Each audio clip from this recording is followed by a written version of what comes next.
Lecture, The Knowledge of Oneself by Samael Aun Weor. We are going to talk a bit about spiritual restlessness. The first thing we need is a deep creative comprehension, for this is fundamental to know oneself. Where do we come from? Where are we going? What is the objective of existence? Why do we live? What do we live for? There was a phrase at the entrance of the Temple of Delphi which read, Homo nosti ipsum, which means, man, know yourself and you will know the universe and its gods. To know oneself is fundamental. Everybody thinks they know themselves when, in actual fact, they do not. Therefore, it is necessary to reach the full knowledge of oneself. This can be done with incessant self-observation. We need to see ourselves as we really are. Unfortunately, people readily admit they have a physical body, but it is very hard to make them understand that they have their own psychology. They accept their physical bodies because they can see them, but their own psychology is a bit different. Obviously, this happens because they cannot see their own psyche. For them it is something vague, which they cannot understand. When a person starts observing himself or herself, it is an unmistakable signal that one has the intention of wanting to change oneself. It indicates he is becoming different from others. It is in relation with people, in the different events of life, like being at home, at school, in the country, in the street, etc., from which we can get the necessary psychological material for the awakening of the consciousness. Our hidden defects pop up spontaneously, and if we are alert and on guard, like a lookout in time of war, then we will be able to see them. A discovered defect must be entirely comprehended in all levels of the mind. For example, let us say we were in a scene of anger, we would have to understand everything that has happened. Let us suppose we have had a small disagreement, perhaps in a shop where we have asked for something and the assistant has brought us the wrong thing. Then we react in a lightly irritated manner, and say, Sir, I asked you for one thing and you brought me something else. Don't you realize I'm in a hurry? I can't waste my time. There is a small quarrel, a small displeasure, and it is obvious we need to comprehend what has happened. When we arrive home we must immediately concentrate on what has happened, and if we look further into the motives behind why we reacted in such a manner, cursing the assistant, we discover our self-importance. This is to say, we believe ourselves to be very important. Obviously, we can also find within ourselves conceit, pride, irritability, etc. There is impatience. In fact, there are several defects. Impatience is a defect, conceit is another, self-importance, which comes from pride. It means seeing oneself as very great or important. Thus, now we can see the reasons for despising the assistant who was serving us. All of these defects have made us react in an inharmonious way. So now, we have discovered some psychological eyes, which we have to work on through comprehension. We have to deeply study the psychological eye of conceit. It will have to be totally understood. It will have to be analyzed. We will have to deeply understand the psychological eyes of self-importance, pride and impatience. These need to be analyzed, studied and understood separately. We have to accept the fact that there are a group of psychological eyes hidden behind each seemingly insignificant event. We have to study every eye separately because our essence is bottled up within each one of them. Therefore the eyes have to be disintegrated, annihilated and reduced into cosmic dust. In order to disintegrate them, we will have to concentrate on reaching our Divine Mother Kundalini, to pray and to beg her to reduce our defects into dust. But first of all we have to have comprehended the defect or eye that we are working on. Let us start with anger. After understanding it, we beg our Divine Mother to eliminate it. Later, we look at the eye of impatience and again, after comprehending it, we beg our Divine Mother to eliminate the defect. Then we look and comprehend our I of self-importance and ask ourselves, why do we feel ourselves as important if we are no more than miserable worms of the earth? And we say to ourselves, on what do we base our self-importance? Indeed, if we look closely we will see that there is no basis for our self-importance, because we are nothing. Every one of us is just a vile worm of the earth. What are we before the infinite? Before the galaxy in which we live? Before all those worlds that inhabit our endless universe? Why do we feel ourselves to be so self-important? Therefore, by analyzing every one of our defects or I's, they are going to be completely understood. Every defect we are working on has to be eliminated with the help of our Divine Mother Kundalini. In an external scene, several I's can take control of us. Let us look at another example, one of jealousy perhaps. In a scene of jealousy, it is unquestionable that there appear several additional I's. If a man finds his wife talking closely to another man and he feels they are becoming too close, how will he feel? He will feel jealous, and create an unwanted scene. It is taking part in, for example, jealousy, anger, self-esteem, feeling hurt. The I's of jealousy became active, also the I's of anger. Any event or problem, any scene of our lives, can serve us as a basis for self-discovery. In any event, we can discover inside ourselves many I's. For this reason, we have to be alert and on guard at all times. There is an urgent need to be in a constant state of alert perception and acute awareness. If we do not proceed in this way, the consciousness or essence will continue to be bottled up within all these psychic aggregates or defects we have in our interior, and for this reason we will never be able to awaken the consciousness. We have to understand that we are asleep.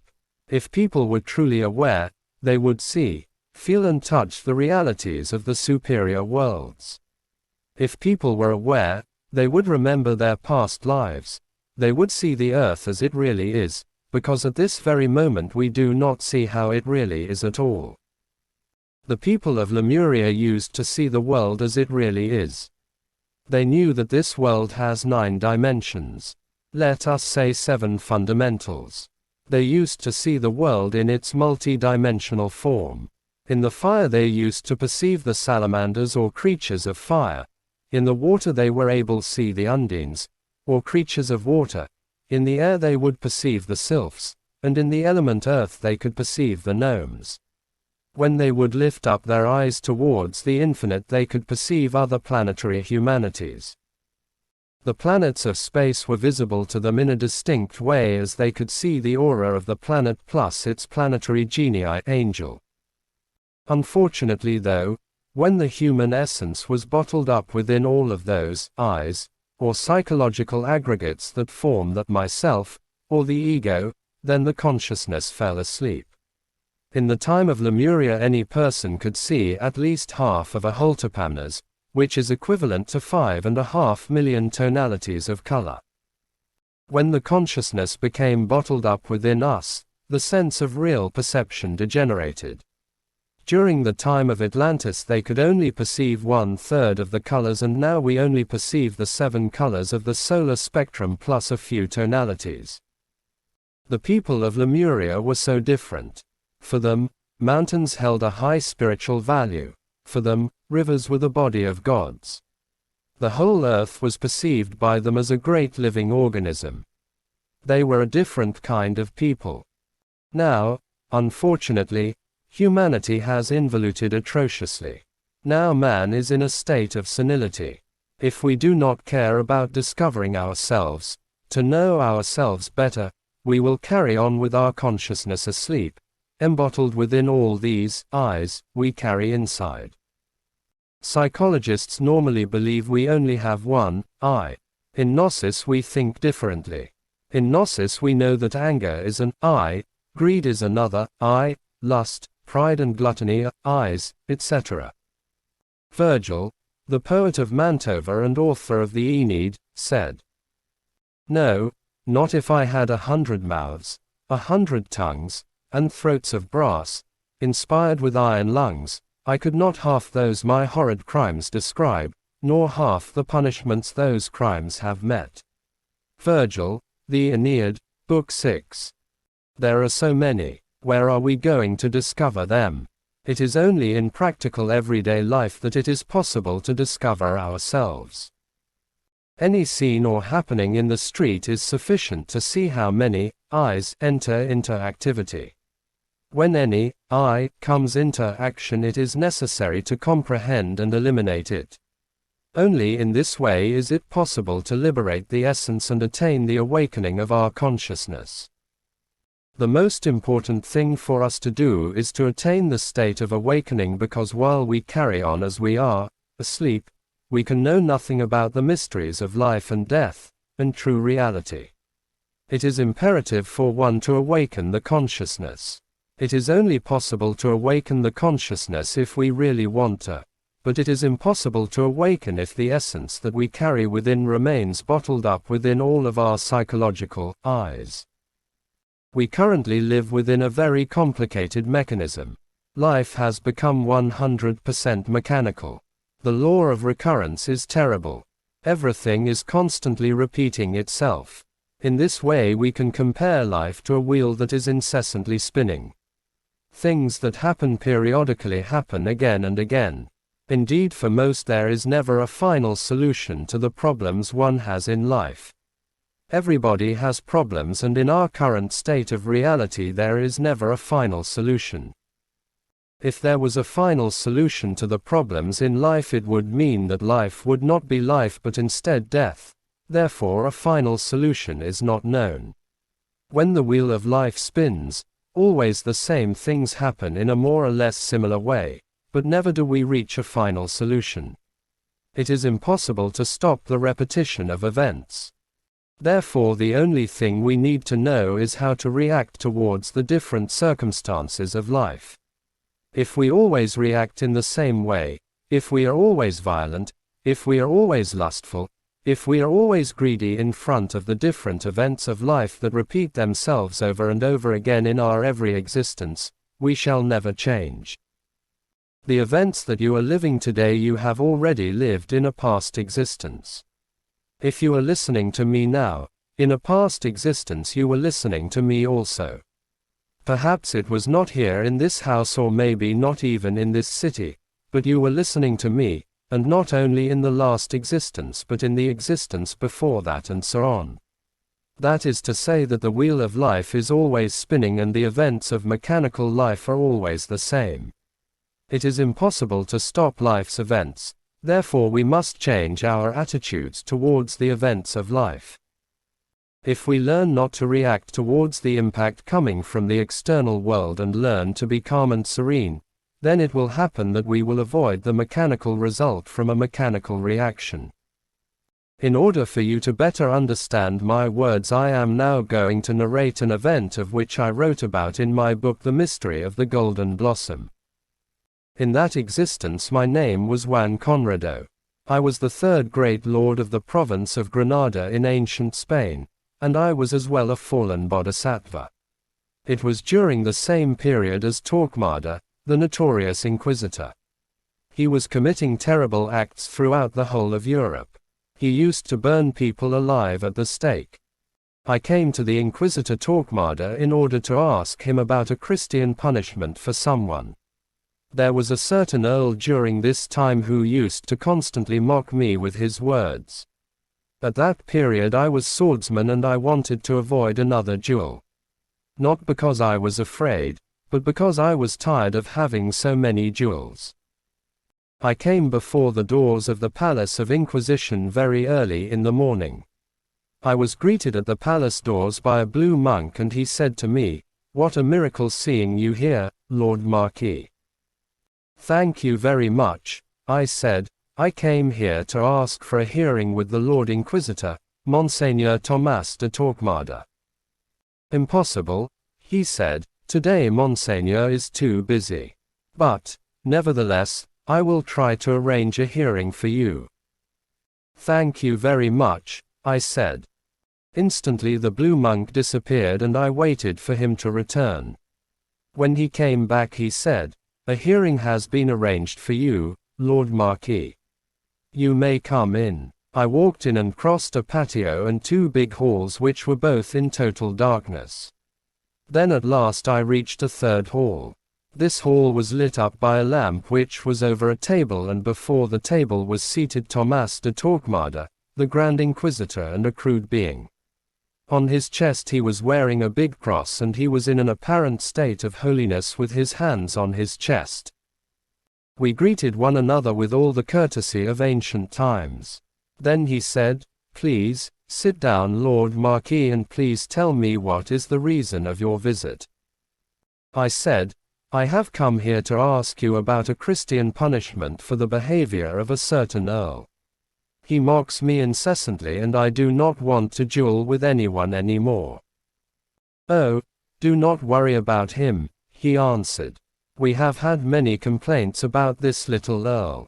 We are going to arrest him and bring him here to the Inquisitional house, and we are going to take him to the Tower of Martyrdom, and then we are going to put his feet in red charcoals and make him suffer. We will also lift up his fingernails and we will melt lead onto his fingers. We will torture him and then take him to the public square and burn him on the stake." "Well," I said, "I was not really thinking about going quite that far. I was only going to ask you for a Christian punishment." Of course I was very perplexed hearing Torquemada speak in this way with his hands on his chest in such a holy position. It repulsed me. I could not help but feeling revolted, and I apathetically said, "You are a very perverse man. I only came here to ask you for a Christian punishment. I didn't come to ask you to burn someone alive on the stake and mercilessly torture him." Then I said many other harsh words and Torquemada called in his personal guards. He rang a bell and suddenly some armed men rushed in. The Inquisitor stood up from his chair and said, "Catch him." "One moment, gentlemen," I said, "remember the rules of knighthood." During that time the rules of knighthood were very well respected all over the world. "Give me a sword and I'll fight every one of you." One of them gave me a sword and then took a step backwards and said, "On guard." I replied, "I'm always on guard," and then we became fiercely locked in battle. This gentleman was very good with the sword and I was no tame sheep either. The duel was very hard, and I had to use my best shots in order to lead victoriously, but the other men who were watching the fight suddenly realized that their friend was headed straight towards the grave, and of course, they all came at me at once, attacking me. I defended myself as well as I could, jumping over tables and using furniture for a shield. I tried marvels in order to survive, but the moment came when my right arm tired and I could not use the sword to its fullest advantage anymore. Then I said, "You have won. You have outnumbered me. That wasn't very gentlemanly of you at all. If you want my sword, then take it." Then the Inquisitor ordered, "To the stake."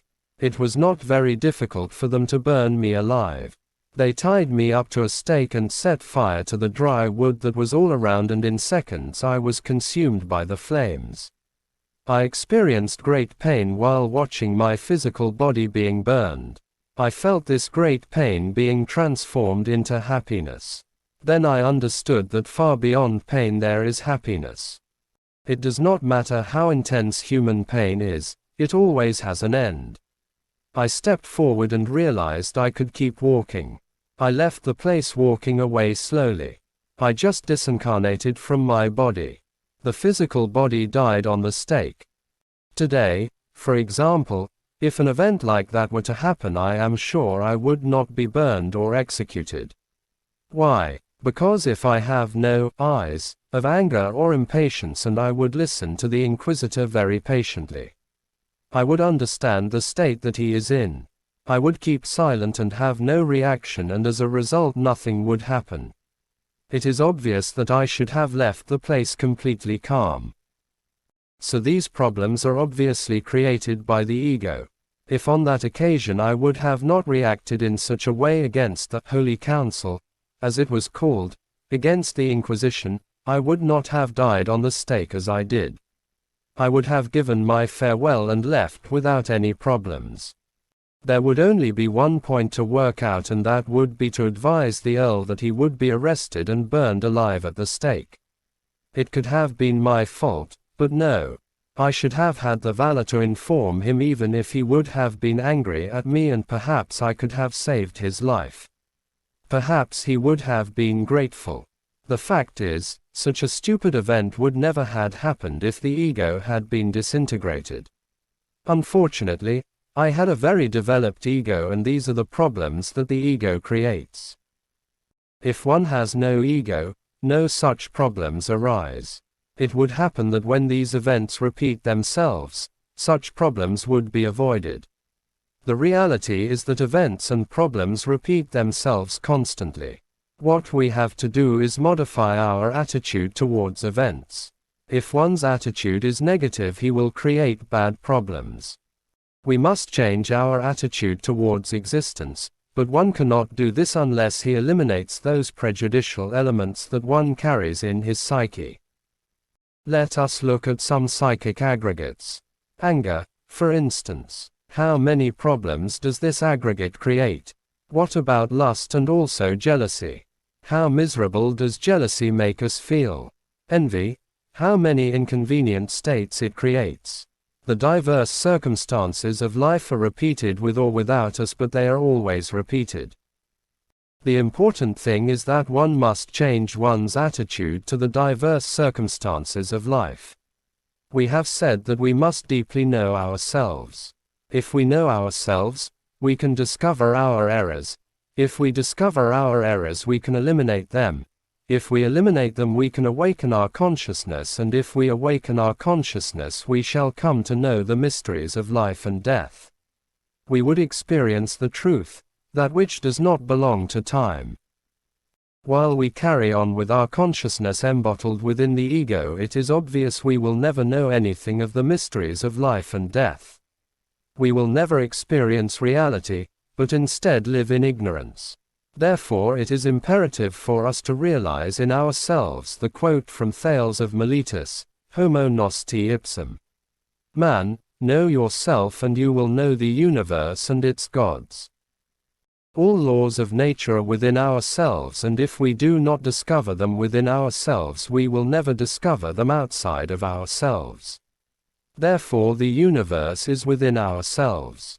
Man is contained in the universe, and the universe is contained in man.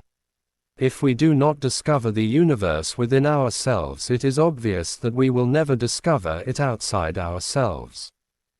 There are extraordinary possibilities in all of us, but first we have to start by living the quote, Homo nos te ipsum.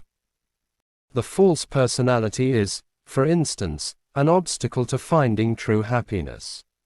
Every human being has a false personality formed by conceit, vanity, pride, fear, egoism, anger, self-importance, self-sentimentalism, etc.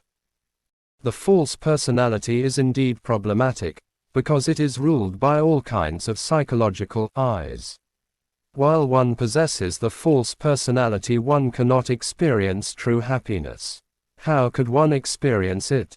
If one wants to be happy, and all of us have the right to happiness, then one has to start by eliminating his false personality, but in order to eliminate the false personality, one has to eliminate all these I's. Then everything will change. When we create in our consciousness a continual center of gravity, then comes an extraordinary state of happiness, but while the false personality still exists, happiness is not possible. We have to consider all these things if we really want to attain true happiness one day. Unquestionably, the most important thing in practical life is precisely to crystallize in the human personality that which is called soul. This gives us all the powers, strength, virtues and faculties of the being. If one eliminates, for example, the defect or I of anger, in its place will be crystallized the virtue of serenity. If one eliminates the defect of egotism, in its place will crystallize the marvelous virtue of altruism.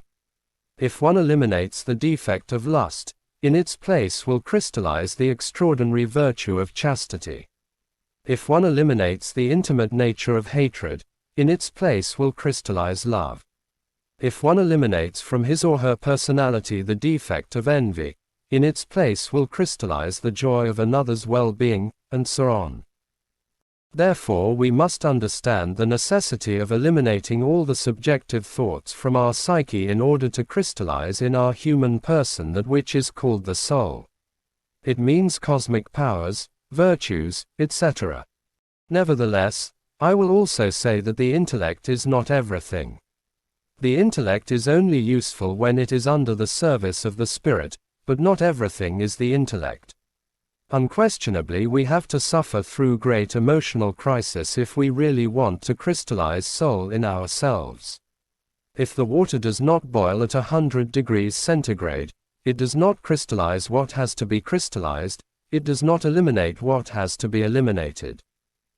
Therefore, if we do not previously suffer a great emotional crisis, we will not crystallize in ourselves that which is called soul. When the soul completely crystallizes in ourselves, our physical body is also converted into soul.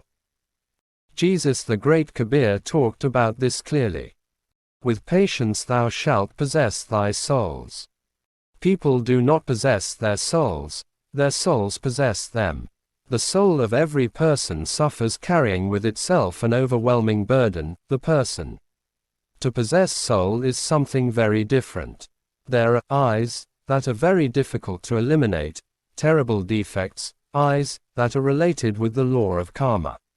When one reaches this point it seems like one is not progressing when in fact we really are, but with infinite patience we will at last eliminate these eyes. Patience and serenity are extraordinary faculties or wonderful virtues needed to go onward in this path of radical transformation.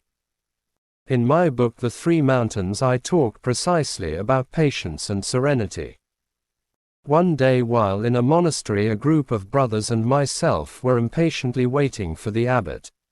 The hours passed by and the abbot and the high priest still had not arrived. Amongst the brothers were some quite honorable masters, but they also were walking up and down the hallway, very impatient and preoccupied. During all this, I was serene and calm and was waiting patiently. I was very surprised at my brother's impatient attitude. Finally, after a few hours, the abbot arrived, and while talking to everybody he pointed at me and said, "You need two virtues that this brother has. Please, tell the others what these two virtues are." I then stood and said, "We need to be patient and serene." The others were amazed. Then the master brought me an orange which symbolizes hope, and as he approved of me, I was allowed to enter the second mountain, which is the mountain of resurrection. The other brothers were not approved to enter. I was later called to another monastery to sign some papers, and this I did. While I was there I received certain esoteric instructions and I was accepted to further my studies at the second mountain, but those other fellows are unfortunately still fighting to attain patience and serenity. Hopefully you can now see how important it is to be patient and serene. For this reason, when one is working on the dissolution of an I, and one cannot dissolve it because it is a difficult one, it could be an I that is related with our karma, the only thing one can do is to multiply patience and serenity until one triumphs. Many people are impatient, they want to eliminate certain I's right now, immediately, without paying the necessary price, and this is absurd. In the work on oneself it is necessary to multiply patience and serenity to the infinite. He who has no patience, he who does not know how to be serene, fails on the esoteric path. Observe yourselves in practical life. Are you patient? Observe yourselves. Do you know how to remain serene at this precise moment? If you do not have these two virtues, you will have to work to attain them. How? by eliminating the psychological eyes of impatience and lack of serenity. Anger. The eyes of anger do not allow serenity. In the long run, what are we looking for in this work? To change, but to change totally, because as we are now, we are constantly suffering and bringing bitterness to ourselves. Anybody can make us suffer just by touching us in a vulnerable spot on the heart. If someone says a harsh word to us, we suffer. If someone taps us on the shoulder and speaks sweet words to us, we rejoice. We are so weak. We have no control over our own psychological process.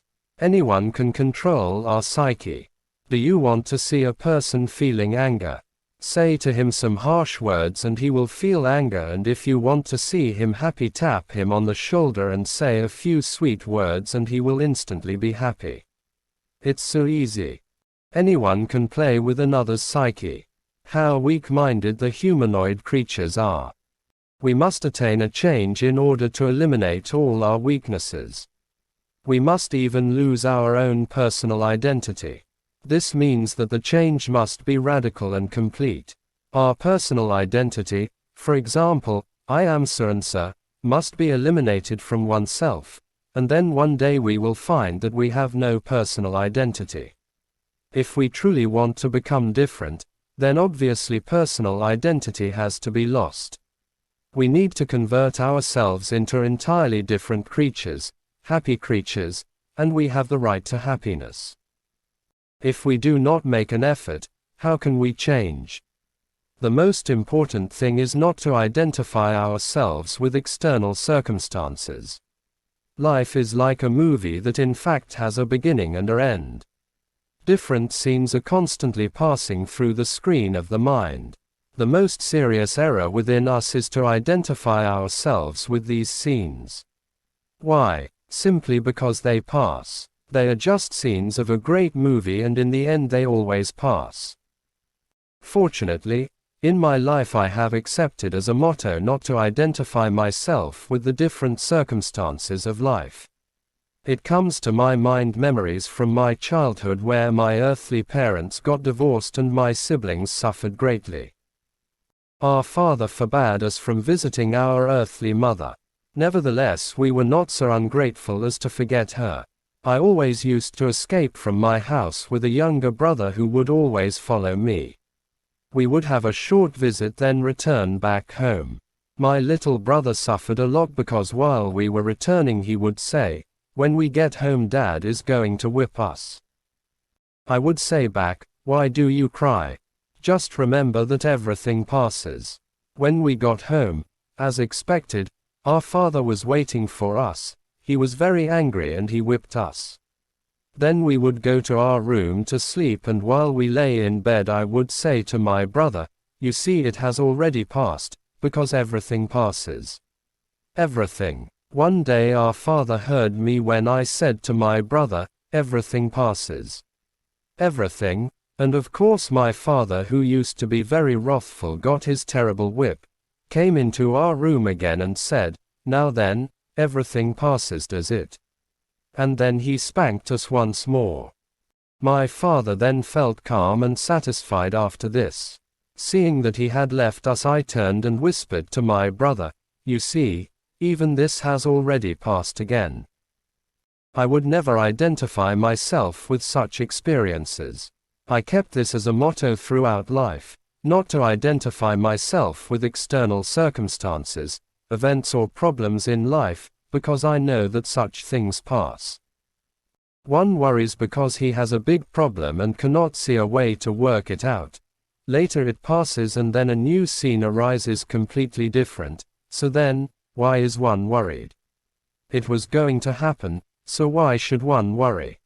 When one identifies himself with the different events of life, he makes many mistakes. If one identifies himself with a drink that a drunken friend offers to him, he ends up drunk. If one identifies himself with a person of the opposite sex, then he ends up fornicating. If one identifies himself with an insulter's words, then one ends up insulting them back. Do you think that it is right that one should identify himself with scenes of weeping sentimentalism where everybody is crying bitterly? Finally, one ends up crying, too. Do you think that this is correct, that anyone can make us cry? What I am saying to you is very important if you really want to discover yourselves. I say it is indispensable because if one identifies himself with a scene, it means that one has forgotten himself. Therefore he has forgotten about the work he is presently doing, and then he is foolishly wasting his time. People forget themselves, they forget the deep internal being, and for that reason they identify with external circumstances. People are asleep because they are identified with the different circumstances that surround them, and everybody has their own psychological song. I talk more about this in my book Treatise of Revolutionary Psychology. For instance, one meets someone who says, "In life I did this and that, I was a rich man, I had money but it was stolen. I was swindled and that, so-and-so, was the one who swindled me." This is his psychological song. Then years later one finds the same person singing the same song again. It is his psychological song. He will remain identified with this event for the rest of his life. In such circumstances, how is one going to dissolve the ego? In what way? Because what one is doing is fortifying the eyes, instead of dissolving them. If one identifies himself with a fight, he ends up throwing punches. It comes to my mind the case of a boxer defending his title in the USA. In the end, all the spectators ended up fighting amongst themselves. It became crazy, and in the end, all were boxers.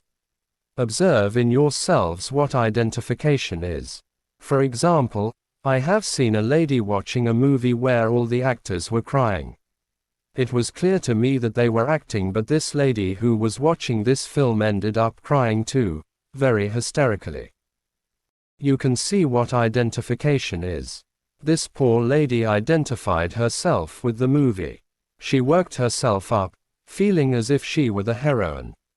She created a new psychological I, and this new I has stolen a part of her consciousness. In this way, if this person was asleep, now she is more asleep. Why? Because of the identification. This is obvious. One must never identify himself with anything in life, circumstances or unpleasant events, because everything passes. One has to take profit of circumstances to study oneself, to observe oneself. Do you feel anger? Do you feel jealousy? Do you feel hatred? What do you feel in this moment?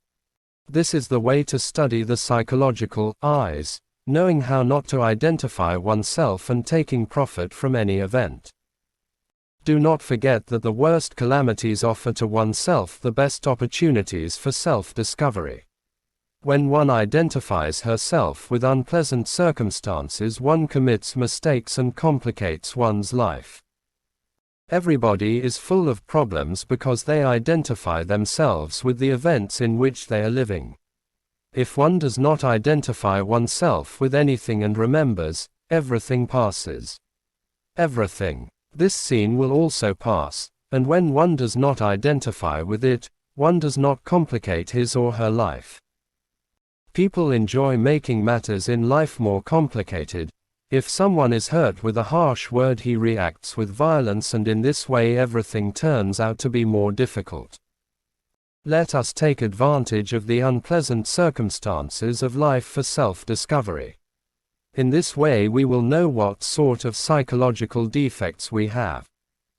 Let us see life as a psychological gymnasium in order to discover ourselves.